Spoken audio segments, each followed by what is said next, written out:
Hey everyone, and welcome back to another video. Welcome to r/EntitledParents. I know this is a favourite of yours, and mine as well, and I honestly just haven't been here in way too long. There's always something good on this sub, but I like to look for stuff that is absolutely exceptional. And I think I've got enough stories today for a nice long video. So, with that said, let's not waste another second and get straight into this first one by user/derangedbehemoth. This happened about 5 years ago. My fiancé and I have been together 7 years this month. We're hoping to get married this year, but might postpone due to circumstances. We were reminiscing some old stories yesterday when this one came up, and she suggested I share it. She was my girlfriend at the time, and at the time, I was fully aware that her mum was a few fries short of a happy meal. But this was the pinnacle of her behaviour. If you guys enjoy this story, I actually have a few more. I'll share if you like. Sorry for the length, but I hope you guys enjoy it. FYI, there is a happy ending. The cast is the entitled mum, my future mother-in-law, my girlfriend Ellie, a police officer, and me. Ellie and I weren't living together at the time. She just stayed over from time to time when she could. I took her home after she'd been staying with me a couple of days and was heading to work. But shortly after, just before getting to work, I get a phone call from her and I can tell she's in tears. Apparently, when she got inside, her entitled mother immediately blew up at her for being gone so long, even though it was only 2 days. And she told her mum she was going to be gone and kept in contact with her while she was gone. But Ellie just sort of brushed it off and went to her room. EM's house was pretty much your stereotypical crazy cat lady house. House badly decaying, cats all over the place, going to the bathroom in random places and whatnot. And when Ellie gets to her room, she realises while she was gone, the cats had peed and pooped all over a pile of her clean clothes. But whatever, Ellie decided to just bag them up and she would wash them next time she came to my place. Her mum didn't have a functioning washer at the time, and apparently that really set the entitled mum off. EM apparently thought Ellie was bagging her clothes because she was planning to go back to my place that night and stay another few days. So, she stomped into her room, grabbed the bag, ripped it open, and flung the clothes all over the room, along with the cat poop, while screaming at Ellie that she's not going anywhere. That's when Ellie ran outside and called me. She was so upset and didn't know what to do. Her mum had been doing crazy stuff to Ellie since I'd been with her. But until then, I had just helped her however I could while not getting involved and not saying a word to her mum. I told her to go ahead and get the things she needed, and I'll take her to my place. She said she would love that. I told my work I was going to be late due to an emergency, and turned around to go pick her up. When I pulled back up to the house, Ellie was in the driveway crying. I went and hugged her, told her it was going to be okay, and that she could stay with me as long as she wanted. So she went back inside to get her things. As I was standing outside waiting, I heard the door open again, and went to help Ellie with her things. Uh-oh, it's her mum. EM comes stomping out with her hair crazy and frizzled and an old nightgown on. She beelines for me and gets right in my face. EM with an extremely thick, high-pitched southern accent that yours truly will now try to recreate. My daughter said I need to come out here and ask what you think of me. I knew that was a blatant lie, as Ellie would never instigate that. You got something to say? Huh? You think I'm trash, don't you, huh? That's what you think, isn't it? Again, up until now, I'd completely kept my mouth shut and was trying to maintain that. But this woman was in my face, freaking out, and was tormenting the woman I loved. So I finally looked at her and broke my silence. Why do you treat her like this? What do you mean? That's my daughter, and I worship the ground she walks on. Oh, really? So, calling her a is worship? Yes, I've heard her say this with my own ears. I would never say anything like that. Me, getting rather irate. BS, I've heard you say it. You get your effing butt off my property. Okay, I almost never find myself in situations like this, so I'm not used to it. I say that because after she said this, I pretty much saw red. I'm not proud of this, but I just started shouting every curse word in the book I could possibly think of at the top of my lungs while she went back in the house. But thankfully, that only lasted a few seconds, and I immediately calmed down. So finally, Ellie comes back out with her stuff, we put it in the car, and I assume it's over. But Ellie turns to me and says, "I'm sorry, but we can't leave yet." "Why not?" Mum's called the cops." I sorta had a feeling that would happen. No big deal, so we just sat and waited for the cop to arrive. After about 10 minutes or so, a cop car pulls up. Right when he does, the entitled mum comes out the house, and oh my god, yes, she was doing exactly what you think. She instantly puts on the fragile, brittle, old lady act. Hunched over, walking slowly, the whole gig. And of course, when the police officer asks her what happened, she has to pitch her entire medical chart to the guy. Ellie will tell you this woman has been terminally ill for 12 years. So, when she finally gets done trying to milk this poor guy for sympathy, she tells her version of what happened. "Sir, he came into my property and verbally attacked me. He's awful to me, sir, and I've never even done anything to him. He's turned my daughter against me and is trying to convince her to leave." At first, he seemed somewhat sympathetic to her, until he turned to Ellie. "Mom, is this your boyfriend?" "Yes, sir." "Okay, how old are you?" "Sir, I'm 23. This was my favourite part, because the officer looked up from his notepad with a look of, "Wait, what?" Obviously he was thinking Ellie was a minor or something, based off of how entitled mum was acting. But he quickly realised just what he was dealing with. Eventually, he turns to me. "Okay, sir, please give me your version of what happened." I did so. Funny side note, at one point, the police officer looks up at me and says, "You look really familiar. Do I know you?" It actually turned out the police officer and I had gone to high school together. Once we recognised each other, we laughed and shook hands very briefly. This was hilarious, because out of the corner of my eye, I could see the entitled mum had a big scowl on her face as she saw me getting friendly with police officer. But anyway, police officer puts his notepad away and turns to me. Just FYI, he says the following with this heavy tone of, "I know that you're fully aware of this and don't believe you're in the wrong at all, but I have to say this as a formality. Well, OP, she doesn't want you on the property, so be aware that if you come back here, you technically can be charged with trespassing. Do you understand this as I've explained it?" "Absolutely, sir." "But sir, I want to press charges." "He didn't do anything illegal, Mom." "But he verbally assaulted me."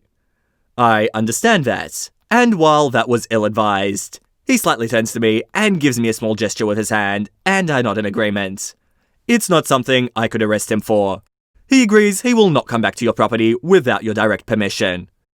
Okay, fine, whatever. Ellie, come back inside." "What? No." "You heard the police officer. OP's leaving and you're staying here." "Whoa, Mom. I didn't say that at all." But... Your daughter is not a child, Mom. She is a fully grown adult. She has every right to go wherever she wants." "I'm her mother. She lives under my roof. I told her she needs to stay here, so she needs to stay." "No, Mom, that's not how it works. If she wants to stay with her boyfriend, there is absolutely nothing you can do to stop her." EM starts the fake crocodile tears and stomps in the house in defeat.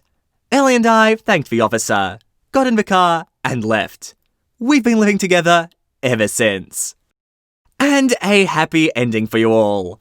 Believe it or not, EM isn't really much of an entitled mum anymore. Over the years since that day, EM has actually decided to make an effort to try and improve herself. I guess she realised that if she didn't make changes, she would lose her relationship with Ellie. So EM started taking advantage of her medical coverage, and went to see her psychiatrist, and got medicine for mental illness she actually had, as opposed to the ones she would make up. Since then, well, she's actually gotten way better. She takes her medicine regularly and has a boyfriend that is an extremely kind man and treats Ellie as though she were his own daughter. So basically, EM isn't really an EM anymore. We actually get along very well, and we see them very frequently. And we help each other out whenever we can. We actually look back on the early years when she was in fact an EM and laugh. So, not only is everybody getting along well, we can actually share the cringe stories and happily laugh about them. If you guys would like to hear some more, let me know.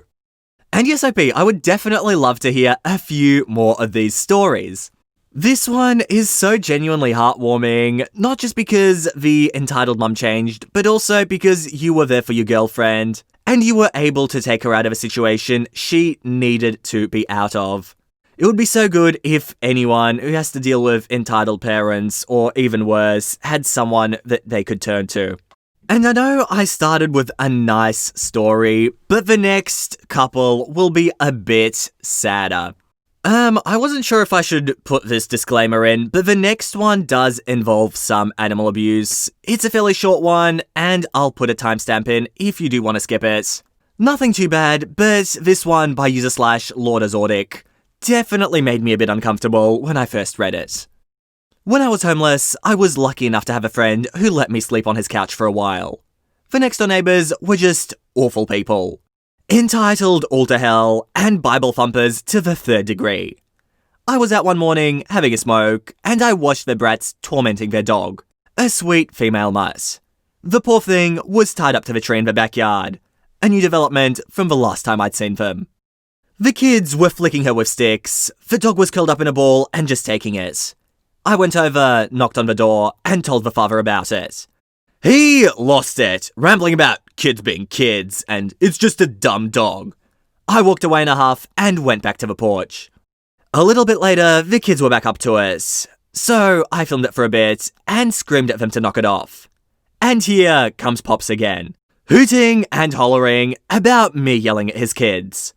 I told him his brats need to be taught a lesson, and I was calling the sheriff about the abuse. The dad stormed off, and while I was on the phone, I saw him walk into the backyard. I didn't have a chance to say anything before he shot the dog. He didn't even have the compassion to make it one shot. No, he had to shoot 2 more times before she stopped screaming. I booked it back inside at this point and told the operator what had just happened and that I was afraid for my life. A deputy showed up shortly after, and the father was arrested. Not sure what for, my guess would be discharging a firearm in a residential area. He was yelling and ranting about how he'd rather the dog be dead than let someone take her. I have no idea if he was charged with anything. I ended up moving in with my father a week later. And that's what I meant by this one being bad. Like, even on Entitled Parents, you don't expect this sort of stuff. To me, the worst part was that the dad was okay with what his kids were doing. He was basically encouraging that sort of behavior, and then just going out and shooting it. I've got no words for this one. Let's just move on. And here's our next one by user/Ali is dead. Okay, so when I was 5 or 6, 1997, I rode the bus to and from school. Our bus driver was an older lady named Marge. I only remember her name because of Pee-wee's Big Adventure. And she was a super nice lady. She didn't have kids, so I think she thought of the kids on her route as her makeshift grandkids. She got to know most of the kids that rode routinely, and would give gifts on birthdays and special presents to some of the kids. Not all on Christmas or Hanukkah. Now, we all knew about the special presents. The older kids had told the younger kids. And it seemed like a general rule that some kids got small wrapped gifts, like the size of an iPhone box, nothing big. And the rest of us got candy canes. I don't remember exactly what year this event happened. I think I was maybe in 1st grade, because I was very aware of the special gifts. And I knew I'd gotten a Barbie doll from her on my birthday, which landed just before school let out for summer break. Anyway, this happened just before Christmas break. Marge had already given special presents to the kids she always gave them to. It was after school, we were being dropped off at the bus stop. It was raining really hard. And I was already in a grumpy mood because the wind blew my umbrella inside out. Marge pulled up at the sidewalk, reminded us to put on our jackets and hoods, which caused her to take a few seconds to open the door. That's when this crazy, entitled mother starts rapping her knuckles on the door.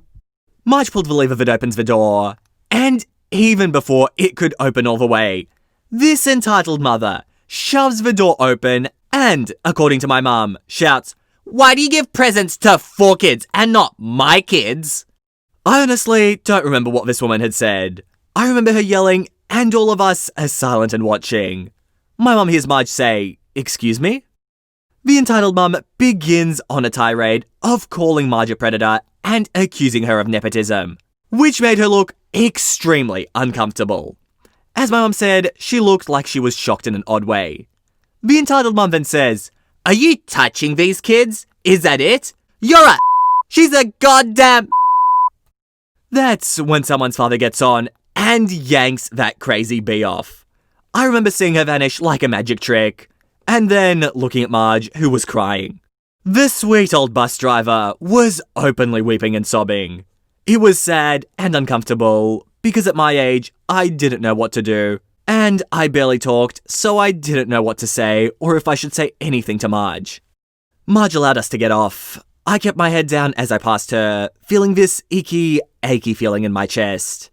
Outside, the entitled mum was yelling that it wasn't fair that only 4 families' riders that Marge knew almost personally got gifts for Christmas, and her 2 kids only got a stupid effing candy cane. I do remember that part. I remember thinking, lady, we all got candy canes, so what? My mum walked me home, and just as we turned the corner, a cop car came up the street. His lights weren't on, he kinda like crept by, if that makes sense. My mum had shaken her head and said, "Can you believe that crazy bee? Is she sick in the head?" The next week, last week of school, we had a sub-driver. We had him until February. Marge returned, and she seemed to have lost her chippiness. Like, she didn't come off as open and sweet like before. She stopped giving gifts altogether, and she didn't get involved or asked us about our home lives or our families anymore either. She was my bus driver until I moved 3 years later. I wonder if she's still alive. Wow, I genuinely feel sorry for this woman. It's always good when you can have a laugh at an entitled parent story, but when an entitled parent just goes out and breaks someone, it's genuinely sad. And come on, nepotism, we're talking about a bus driver giving little gifts to some of the kids. This is crazy, and then accusing the bus driver of even worse things. This post is just one of those things that, you know, when something is so bad, you're almost like disappointed on their behalf. That's what this one makes me feel. And guys, I didn't really want to end on such a sad note, but I think this post will be the last one for today. I hope you enjoyed this video, and if you did, make sure to subscribe to the channel for Reddit videos 3 times every single week. But with that said, that is it from me. I hope you all enjoyed, and all I want to do is see you all here next time. See you later, guys.